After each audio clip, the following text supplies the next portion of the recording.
It's time to raise your prices. Maybe your coach has told you, maybe you've taken a look at the market and see that you are severely undervalued for what you provide. Maybe your colleagues have shared, and perhaps even your clients have told you that you are way too big of a bargain and you need to be charging more. I wish it were just as simple as changing a number on your sales page and asking for money. And practically speaking, that's all it takes.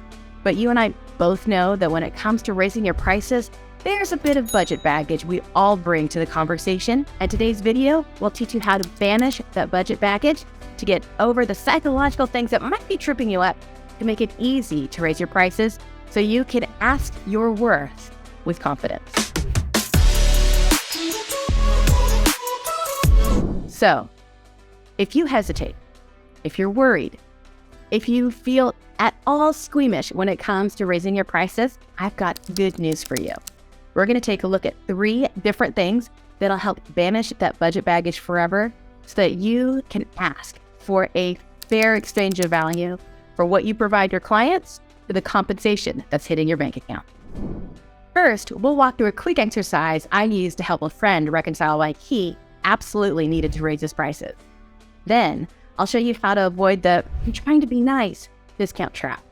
Finally, we'll take a look at the easiest way to increase revenue once you've overcome your budget baggage. So what should you do when you know you ought to raise your price, but you can't figure out how to justify it to yourself? Being able to ask for a fair value exchange with a straight face is key. And if you haven't accepted that you are worth that increase, your clients and your prospects, they're never going to buy it.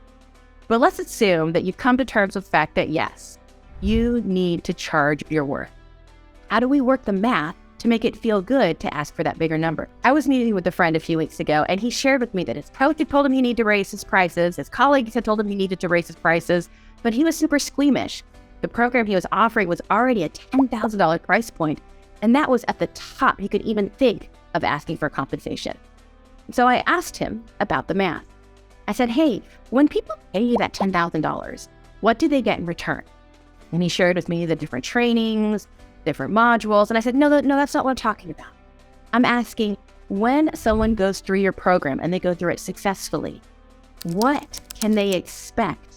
What can they expect to be different after they've given you that money? And he thought for a moment, and his program happened to be for real estate agents. And he shared with me that the real estate agents that go through his training, number 1, get a solid footing on how to market to their community. And number 2, and this is really important, on average, they saw an increase of over $80,000 a year in commissions. And I said, perfect. What you are asking for in exchange of that $10,000 value right now is a process of proven success where people have a reliable expectation not only to know exactly what to do when, but some significant increases in those commissions they're returning. And so I pushed them a little bit. I said, so those people that are making more money, is that like, 3 or 4 people? What type of success have you had that could make me as a prospect feel good about that? And he shared, well, he's been in business for 7 years. He's got an 86% success rate, meaning that 86% of the people that have gone through his program in the past 7 years have seen those increases in revenue, and most importantly, feel very confident they know exactly what to do when as a result of taking his program. And so I said, look, when you're asking for a price increase, you're asking for value to measure it with the tools, the skills, and most importantly, the 86% likelihood of increasing commissions in those next 2 years. And when we flipped the script and actually worked through the math, not only could he see the value in the process of the procedures, but also the reasonable expectation of increasing commissions. And all of a sudden, asking for just $10,000 didn't seem like the right answer for him anymore. He not only raised his prices, he didn't have any atrophy in the students that were coming in. He was worried that if he increased his prices, people would say no to him. And it's likely that some people were priced out and didn't say yes. But what didn't happen is that his business did not fall off a cliff. These imaginings that if I raise my prices, nobody will buy was completely unfounded, because the right fit clients, the ones that were motivated, that were looking for a process and were really excited to increase the likelihood of them making commissions on the back end, were able to find him and could see that there was a true fair exchange of value when he increased his prices. The next thing we're going to talk about is being careful about putting our own budget baggage on somebody else's decision-making process. We have all been there. We bring to the table years and years of whatever ideas we have about money, how easy it is to come by, how hard it is to get, if we want to hold it or if we have a theory of abundance. And it's very important that we do not bring our own baggage to the conversation we're presenting our pricing to our clients. Here's an example. I have a client who has a high-ticket coaching offer. He is amazing. His clients experience incredible results, and he wanted to offer this coaching program to a gentleman who had recently been laid off. He was a C-suite position. He had previously been a COO of a multinational corporation. The guy had been making a pretty healthy salary. But because he had just been laid off, my client thought, maybe I shouldn't quote him my full price. Maybe I should give him a significant discount since the guy just lost his job. Now, that sounds super noble, and I am all for kindness. However, I cautioned my client that by doing so, he wasn't doing anybody any favors. Here's why. Your value does not change based on your client's ability to pay. I'm going to say that again. Your value does not change based on your client's ability to pay. What that means is that the services that my client was going to provide held the same value as for his top tier clients, the ones that were paying the price. And by giving a discount arbitrarily to someone who he happened to think might not be able to pay because of his own budget baggage would be a disservice to the value and the perceived value of the coaching services he was providing. You don't know if the person who was recently laid off had a 2-year severance package and had healthy revenue still coming in. You don't know if they have passive income investments that pay him tens of thousands of dollars every quarter. You don't know if he had a rich uncle that all of a sudden had a ton of money drop into his lap. Point being, you and I might be scared if we lost our job and want every help we could get, but we don't know what's going on the other side of that conversation.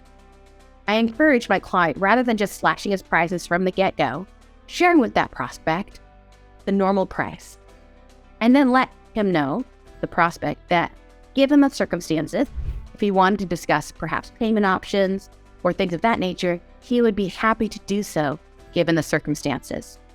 What this does is confirms the original value. He doesn't cut it simply because of his own personal budget baggage. Number 2, it also lets that prospect know what the standard pricing is. I asked my client, what would happen if you gave this guy a deep discount? And he had such an amazing experience that he told his buddies, also all C-suite executives, that they needed to work with you, and the price point was severely discounted from what you would charge a quote-unquote normal prospect. See the disconnect there? By sharing your standard pricing up front, by not bringing your own budget baggage to the conversation, you do that prospect a service. You confirm the value of what you're offering, and you put him in a really good position to refer you out at the rate you want to be compensated at. Have you ever tried to give someone a discount just to be nice because you thought you were aware of their circumstances and it's come back to bite you in the butt? I've had that happen, and chances are, if you've been in business for any amount of time, you've had that happen to you too. I'd love to know. Share below some of the biggest lessons you've learned about just being nice and how it came back to haunt you. Now, I promise to share with you the easiest way to increase revenue once you've gotten over your budget baggage. Here's the tip. Raise your prices. If you deliver something of high value, your customers are significantly less price sensitive than someone who's just looking for a bargain basement deal. Whenever I've raised my prices, and I will admit, it's a really scary thing to do, my conversions have actually gone up. It really all comes down to how does your audience perceive your value, and are you truly delivering something that will change your customer's life and help them make more money in the end? If you're worried about moving that dollar amount, say from $10,000 to $12,000, one of the things that I've done is, rather than chasing that price point, I've slightly altered what that deliverable is. For example, instead of offering perhaps 4 calls a month, maybe I only offer 3, or perhaps even 2. And what that does, it allows me to open up time so that I am able to increase the number of clients I can serve and raise my revenue. Remember, raising your prices doesn't just mean changing the dollar amount on your sales page. It could mean adjusting the services provided for that price point so that you can increase the amount of consumers you can service during your time. Remember, the real money is taking really good care of your existing customer base. Hey, if you want to see how I was able to help a client bring in $30 million in only 30 minutes, go ahead and click the link below. You can also find me at chaoskiller.com/30million, and you'll get in detail the exact plan I used to help my client generate $30 million in just 30 minutes. Thanks for watching, and we'll see you next time.